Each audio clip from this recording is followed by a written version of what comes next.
Hallo und herzlich willkommen. Schön, dass du dabei bist. In diesem Video zeige ich, wie ich meine Garnelen mit Brennnesseln füttere. Meine Garnelen lieben Brennnesseln, von denen ich ihnen einmal pro Woche ein Blatt gönne.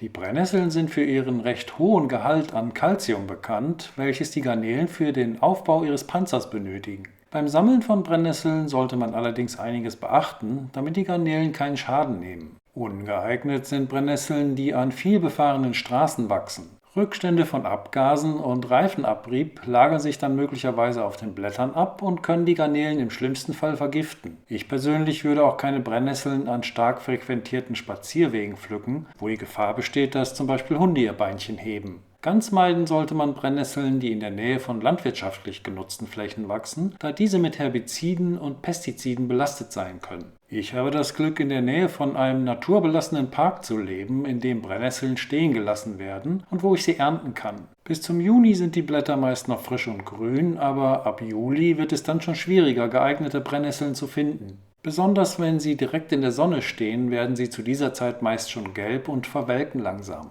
Aber auch im Schatten muss man schon länger suchen, bis man schöne Blätter findet, und ragen Äste über die Brennnesseln, kann auch mal ein Vogel sein Geschäft darauf gemacht haben. Brennnesseln brennen ja bekanntlich auf der Haut, weswegen ich sie nicht mit der bloßen Hand pflücke. Ich nutze dafür eine Pinzette und tue die Blätter für den Transport in eine kleine Plastiktüte. Man kann dafür natürlich auch Handschuhe benutzen. Ich pflücke dann meist nur gerade so viele Blätter, wie ich an dem Tag brauche. Wenn sich das Blatt nicht sofort löst, lasse ich es lieber hängen, weil man bei dem Hin- und Herziehen dann doch meist irgendwie mit den Nesseln in Kontakt kommt. Nach meiner Erfahrung lassen sich die Stängel am besten nach oben hin abreißen. Bevor ich die Blätter verfüttere, koche ich sie vorher ab, um darauf befindliche Keime und Parasiten abzutöten. Man kann das in einem normalen Topf machen, aber ich nutze dazu meinen Wasserkocher, weil das schneller geht. Ich fülle etwas Wasser hinein und gebe die Blätter dazu. Ich lasse das Wasser einmal aufkochen und die Blätter bleiben dann noch einige Minuten im heißen Wasser liegen. Das Wasser verfärbt sich dabei und man kann es nach dem Abgießen als Tee trinken. Ich würde dann aber empfehlen, die Brennnesseln vorher gründlich zu waschen. Die Brennnesseln übergieße ich dann noch einmal mit kaltem Wasser, um sie abzuschrecken. Ich bilde mir ein, dass so die Vitamine erhalten bleiben und die Blätter werden abgekühlt. In diesem Zustand nesseln sie auch nicht mehr und man könnte sie gefahrlos anfassen. Ich tue sie dann ins Aquarium, wo sie meist bald zu Boden sinken. In meinem Naturaquarium interessiert sich aber eigentlich niemand für die Brennnesseln, wenigstens nicht sofort. Es gibt dort einfach zu viele leckere Algen und es leben auch nicht allzu viele Garnelen in dem Becken. Danach ist mein Iwagumi mit meinen Red Fire Sakura Garnelen dran. Dann kommt noch ein Blatt in mein zweites Nano-Aquarium mit meinen Blue Dream Garnelen und zuletzt mein erstes Nano-Aquarium mit meinen Yellow Fire Garnelen. Mein Iwagumi war zum Zeitpunkt der Aufnahmen völlig überbesetzt, weil sich die Red Fire Garnelen explosionsartig vermehrt hatten. Und so sind sie auch die ersten, die sich für das Brennnesselblatt interessieren. Anscheinend braucht es aber noch einige Zeit, bis es soweit ist, dass sie es anknabbern können. Auch die Blue Dream Garnelen haben sich stark vermehrt und krabbeln schon bald auf dem Blatt herum. Die Yellow Fire Garnelen hinken mit der Vermehrung etwas hinterher, aber einige von ihnen haben das Blatt auch schnell entdeckt. Am Abend des gleichen Tages haben die Red Fire Garnelen das Blatt schon ordentlich durchlöchert. Sie sitzen gemeinsam auf der Rückseite und lassen es sich schmecken. Die Blue Dream haben sich auch zum großen Teil auf dem Blatt versammelt, sind aber mit der Verwertung noch nicht ganz so weit gekommen.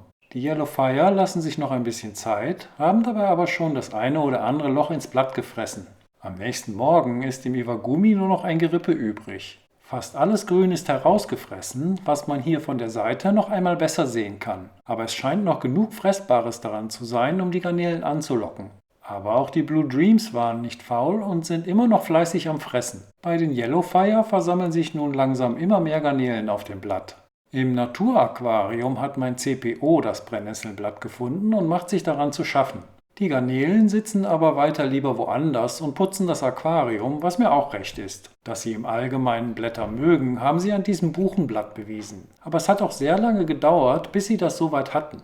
2 Tage, nachdem ich die Blätter in meine Aquarien gegeben habe, ist nicht mehr viel davon übrig. Ich würde die Reste spätestens jetzt normalerweise herausnehmen, möchte hier aber noch zeigen, dass die Garnelen tatsächlich in der Lage sind, die Blätter restlos zu verwerten. Schaffen sie dies nicht in 2 Tagen, sollte man das nächste Mal kleinere Blätter nehmen oder sie zerschneiden. Brennnesseln, die nicht gefressen werden, können die Wasserwerte stark verändern. Sie werden zum Beispiel beim Gemüseanbau als Dünger verwendet. Dafür legt man sie in Wasser ein, wobei sich die sogenannte Brennnesseljauche bildet, die sehr nährstoffreich ist und übel riecht. Vergammeln ungenutzte Brennnesselblätter im Aquarium, kann das Wasser überdüngt werden und anfangen zu stinken.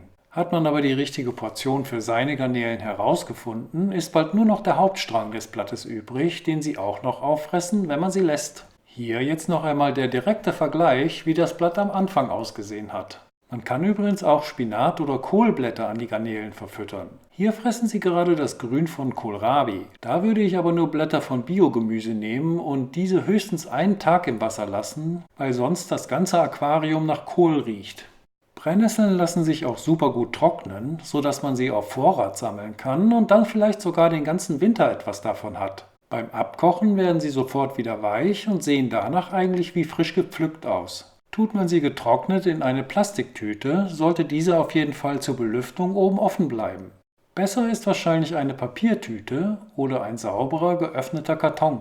Wer die Brennnesseln nicht selber pflücken möchte, kann sie zum Beispiel auch als gepresste Sticks im Handel kaufen. Einen Link dazu findest du in der Videobeschreibung. In einem gut bepflanzten Becken mit vielen Möglichkeiten, Algen oder Mikroorganismen abzuweiden, ist Zufüttern meist nicht nötig. Tut man es aber doch, zum Beispiel weil der Besatz zu groß ist oder weil man züchtet, kommt es meiner Meinung nach auf eine breit gefächerte Diät an. Brennnesseln können eine schöne Abwechslung im Speiseplan von Garnelen sein und sie scheinen sie zu lieben. Und ich schaue sehr gern zu, wie sie so ein Blatt zerlegen. Zum Kauf der Garnelen hat mich übrigens mein Zuschauer Yannick überredet, den ich hier ganz herzlich grüßen möchte. Ich hoffe, das Video hat euch gefallen. Wenn ja, dann freue ich mich ganz besonders über einen Daumen nach oben. Wenn du das nächste Video nicht verpassen und mich unterstützen willst, dann abonniere doch meinen Kanal und aktiviere die Benachrichtigungsglocke, falls du es noch nicht getan hast. Ich sage Tschüss, danke fürs Zuschauen und macht euch mal wieder die Hände nass.